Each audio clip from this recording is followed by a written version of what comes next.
années, OpenText a fait l'acquisition de l'entreprise québécoise Einstein. De quelle façon OpenText procédera-t-elle à l'intégration des technologies dont Einstein a fait sa spécialité et quels seront les impacts de cette intégration pour l'équipe québécoise et l'équipe d'Einstein? Ah, d'accord. En fait, OpenText a fait l'acquisition d'Einstein le 1er avril dernier et je vous dirais qu'il y a trois grandes raisons pour lesquelles OpenText a fait l'acquisition de la société. La première, c'est Einstein a développé est une société mondiale aujourd'hui de recherche appliquée en sémantique. Donc, a développé une technologie qui est utilisée à travers le monde pour faire de l'analyse de contenu non structuré.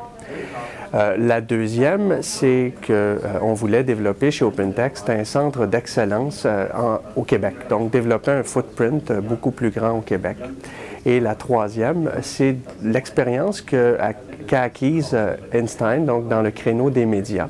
Donc c'était un créneau important pour OpenText et un créneau pour lequel donc Einstein apporte beaucoup de crédibilité également. Parce que Einstein a travaillé avec les plus grandes entreprises de presse à travers le monde depuis une dizaine d'années.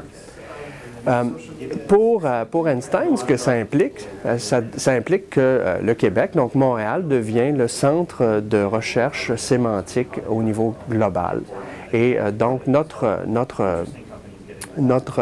opportunité au Québec, c'est de développer un centre de R&D en sémantique et d'intégrer ces technologies-là à travers les applications de gestion de contenu d'OpenText. Donc, il faut savoir qu'OpenText, à travers le monde, a des milliers de clients, des centaines de milliers d'usagers et gère des quantités phénoménales d'informations non structurées.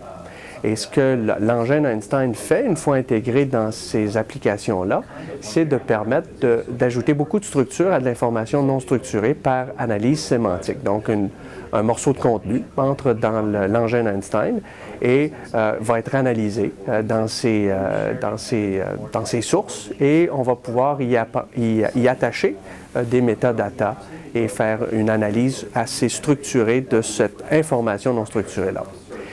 Et donc, en intégrant ces applications-là dans les outils de gestion de contenu, ça permet ensuite de ça d'améliorer beaucoup la facilité